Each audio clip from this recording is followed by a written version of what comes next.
Shalom, shalom famille, j'espère que vous allez très bien de votre position. Comme je l'avais promis, nous allons partager ensemble les 7 étapes d'une prière efficace et productive.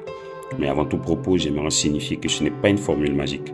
Cela demande d'avoir une relation, d'être réconcilié avec Dieu, donc d'accepter le Seigneur Jésus-Christ comme votre Seigneur et Sauveur, et d'avoir une relation et une marche avec lui. Alors, ces 7 étapes-là auront un effet dans votre vie. Car ce n'est pas une formule magique, ce n'est pas un conseil des marabouts, que ça se fasse du tic-tac. Mais il faut avoir une relation. Voilà pourquoi le socle de ce que je vais partager avec vous, ça part d'un verset biblique qui dit « Ne vous inquiétez de rien, mais en toute chose, faites connaître vos besoins à Dieu par des prières et des supplications avec action de grâce. » C'est tiré du livre de Philippiens chapitre 4, le verset 6, et la version que j'ai lue, c'est la version lue second. Alors, pour commencer, pour parler des 7 étapes, comme je l'ai dit, il faut accepter le Seigneur Jésus-Christ comme ton Seigneur et Sauveur, et ensuite avoir une relation avec lui. C'est lui qui te réconcilie avec Dieu, et quand tu vas prier Dieu, alors Dieu va t'exaucer parce que tu l'honores avec ta vie.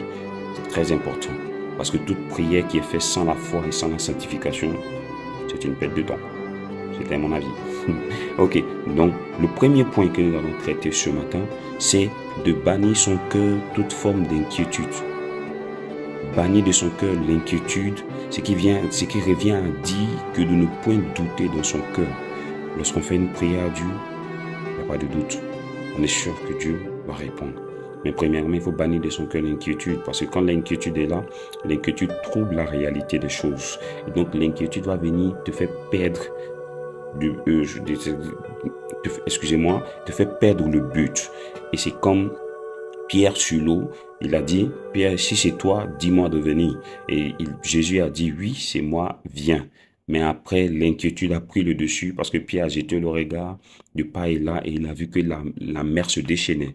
Et c'est comme ça que sa prière s'est perdue et s'est noyée. Donc, premier point, bannir de son cœur l'inquiétude. Deuxième point, définir et trouver ses besoins en prenant soin de les dissocier clairement de ses désirs et de ses plaisirs. Je répète, il faut définir et trouver ses besoins en prenant soin de les dissocier clairement de ses envies et de ses plaisirs. Ça, c'est le deuxième point. Troisième point, fais connaître ses besoins à Dieu. Quand tu as défini tes besoins, il faut les faire connaître à Dieu. Très important. C'est pas que Dieu sait tout. Il est important que tu lui fasses connaître cela. Quatrième point, croire que Dieu existe et qu'il est le rémunérateur de ceux qui le cherchent. Très important. Il faut croire que Dieu existe. Quand tu t'approches de Dieu, il faut croire que d'abord il existe pour qu'il puisse te répondre. Et il faut croire que ce que tu lui demandes, il est capable de te le donner. Très important, comme quatrième point. Cinquième point, garder son cœur pur. Ça veut dire il faut pardonner aux autres. Je l'ai dit dans une de mes vidéos, personne ne peut atteindre sa vitesse de croisière s'il ne décharge pas son cœur, s'il ne pardonne pas aux autres. Parce que ne pas pardonner aux autres, c'est comme prendre du poison et espérer voir l'autre mourir. Tu es d'accord avec moi que ça n'a pas de sens. Donc, il faut garder son cœur pur, pardonner aux autres leurs offenses. Parce que quand tu pardonnes aux autres, ton Père Céleste aussi te pardonne en retour. Alors tu es béni. Le sixième point, rester émotionnellement stable. Rester émotionnellement stable. Qu'est-ce que ça veut dire? Ça veut dire qu'il faut nourrir ton âme, il faut constamment nourrir ton âme d'amour, de paix et de joie. Fais ce qui te rend heureux. Fais ce qui te produit la joie. Et fais ce qui te donne de la paix. Et c'est la joie, la paix et l'amour, on ne la trouve que dans la parole de Dieu. On ne la trouve que dans le bras du Seigneur. Donc mon conseil pour toi, que ce livre de la loi ne s'éloigne point de ta bouche. Médite-la jour et nuit. Et c'est alors que tu auras du succès dans tes entreprises. Et c'est alors que tu réussiras.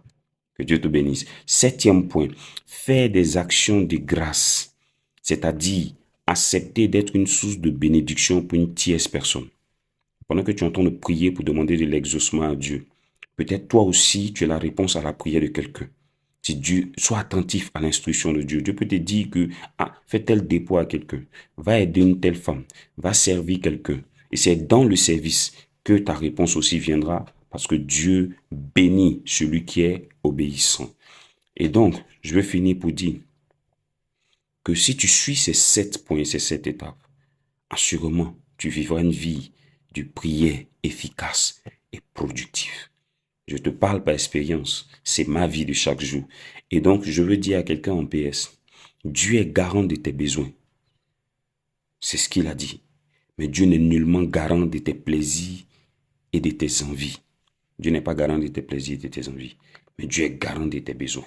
Et je vais prendre un exemple pour finir pour dire, qu'est-ce qu'est la différence entre une envie, excusez-moi, un plaisir et un besoin? Tu veux un téléphone.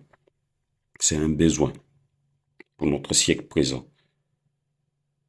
Mais l'envie, c'est de vouloir un iPhone. C'est de vouloir un téléphone de dernière génération. Ça, c'est l'envie. Sinon, un téléphone, c'est un téléphone. Donc, Dieu est garant de tes besoins. Ce dont tu as besoin, Dieu te le donnera. Parce qu'il dit dans sa parole que Dieu pourvoira tous vos besoins selon sa richesse avec gloire en Jésus-Christ. Dieu est garant de nos besoins.